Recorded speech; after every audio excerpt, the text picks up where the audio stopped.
So we talked about this a little bit in our hallucinatory terrain uh, episode last time, but what is battlefield control and how can you use it too? Yeah. So when people think about wizards, they normally think about damage, right? They're thinking the Mm-hmm. fireballs, they're thinking like rays, they're thinking things like that. What I want to talk about is the other type of battlefield spells, the type of spells that most people don't think about. They think about them, but they don't think about how they can use them. So so for a wall of fire, wall of stone, wall of force, wind wall, even Mm-hmm. these are all battlefield control spells. So even a wind wall, which doesn't like prevent some creatures from walking through it, it slows them way down and it prevents arrows and other kind projectile weapons from flying through it. Yeah. So if I was going to go up against a bunch of archers, a wind wall like 10 feet above my position, while not directly in front of me, would be very helpful for anybody fighting next to me because we're Yeah. not going to get pelted by arrows unless they shoot directly. And if you're 400 feet away, a good DM with their salt's like, well, there's no way you're shooting straight for 400 feet. You're arcing it, You're arcing it. which means that wind wall now is blocking Yep. you from being hit. Which the wind wall is in terms of like an on like a full on battle. A wind wall or two could stop a volley. Yeah, for minutes. I mean, depending on how long the spell is. I haven't Which looked up isn't the spell, but which wind wall even if it's only for a round and you just time it right for their volley. yeah. How many hundreds of troops are you saving on your side now? And we have to have the conversation of a lot of battles is just a numbers game at a certain point. Well, and even if you save them all, let's just say 1d6 of damage, that's still 1d6 of damage that they can take later. Mm-hmm. So a wind wall is impressive. A firewall, while a fire is even better for battlefield control because you're not going to come through it. If you get close to it, you take damage. If you go through it, you literally take a ton of damage. So most people are going to walk around said wall of fire. So if I drop a wall of fire in front of some of my more weaker guys that can be hurt, you're going to walk around that. Mm-hmm. It means that now only ranged people are going to be attacking through that wall of fire, where melee fighters are maybe walk around. But if I'm in a room like a dungeon, Yeah. I could stretch that wall from wall to wall, Yep. and the only way through it is to fly over. Yep. And if you're what fifth, sixth level or less, or Yeah. even some higher, you're probably not going to fly over that wall. So Yeah. your melee fighters have a choice. Mm-hmm. I mean, am I going to take like let's say it's 2d6 damage of fire or whatever? Am I going to take that damage to walk through the wall? Yes or no, which is fine. Wall of force is even worse. You're not getting through it without Mm-hmm. a certain other spells. So walls are an easy thing to talk about. But let's talk about an entanglement spell or a grease spell. Or of Ard's Black Tentacles. Avard's black tentacles are great too. So a grease spell is simple. It just means anybody walking on it has to make a balance check. But that balance check is huge. It stops a lot of fast movement and it stops people from wanting to go through it. Entanglement basically result in people getting caught, right? Mm-hmm. Which means that their movement stopped and the fighter or whatever can't get to you. Perfect. Avard's Black Tentacles is even worse. It's like a 20-foot cube, and these things start to grapple and do damage on things.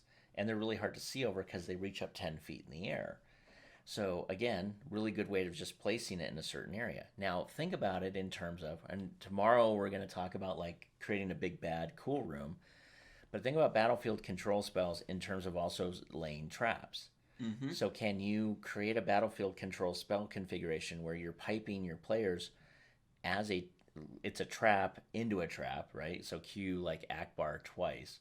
Uh, you know, Colonel Akbar from Star Wars, if you're not understanding the reference. Anyway, it, because what you could do is you could filter the melee players to run away from certain walls or to go through certain areas, but to go through that area then triggers a trap, a pressure plate, a spiked fall trap, a needle trap, another Mm-hmm. maybe even a fireball or a stone wall type of thing, where it's like the easiest path actually costs them the most damage because that's what you planned on them doing.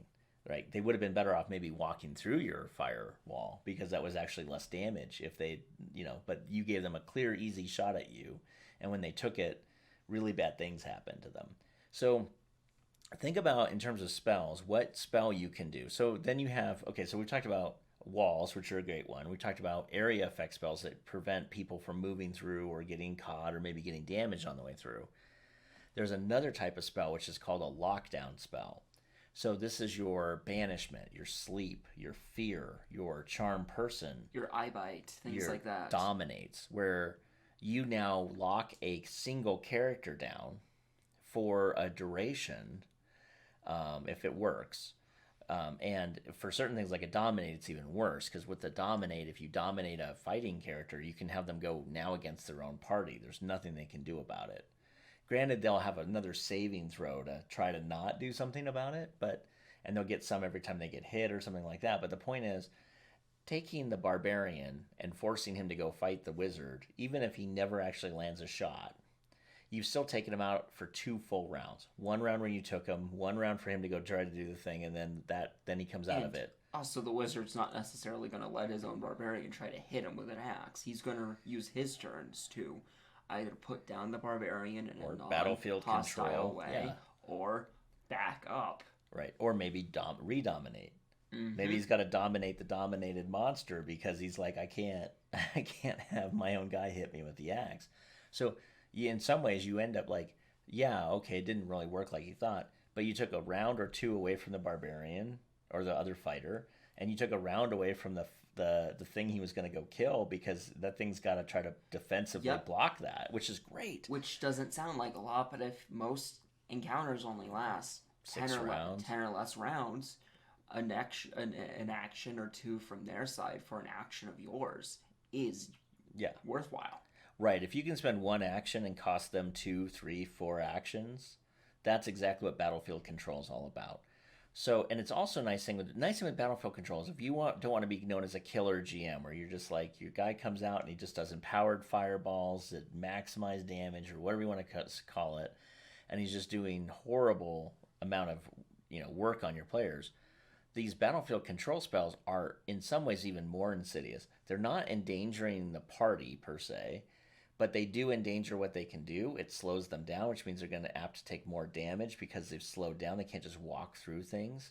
And if you pair up a good level of a person with even just a handful of lower level people, just to again buy your, in this case, let's say you're buying your battlefield control wizard, your battlefield control druid, or battlefield control cleric, if you buy them like 3 or 4 rounds before they're actually engaged by some of the like more melee fighters, that buying those rounds actually will make your entire thing go 10, 15 rounds, which is a really amount of taxing on the players, their resources, their spells, their hit points. And if your players are just walking through stuff too easily, this is exactly what I'd recommend doing, is throwing in some sort of magic level person who's really maybe doesn't do any damage, but really consumed about, hey, that fighter now is charmed. They're not going to hurt their people, but they're not going to hurt me either or my friends. So now I've just rendered the fighter player worthless. He's just standing there telling people, don't fight, please don't fight. I don't like it when my friends fight, which is great. And now he's out of the combat for literally the entire point of the combat. Yeah. He's not a threat, and that's the great part. He's not a threat. And now when they use their damage, they use their fighter to do a lot of damage, he's not doing any damage. It means the fight's going to last even longer. Mm-hmm. And everyone can ignore him, which is maybe even the worst diabolical part of it. So battlefield control isn't doing damage, but it is shaping how the battlefield is working. It also shapes how people are interacting with it. And I like battlefield control spells in a lot of ways more than I like damage dealing spells for my wizards. That said, look for a link from us shortly and go to our webpage, which is on skullrpg.com, to find deals there. Also, we have a way to do DMing in 3 acts for free. It just kind of explains the whole concept. You can sign up for that there. If you sign up, any new books we have coming out, we hope to have one book coming out shortly within the next couple of days of this releasing. We also have 2 or 3 other books slated to come out pretty quickly on its heels, and maybe another book on top of that, maybe in early February.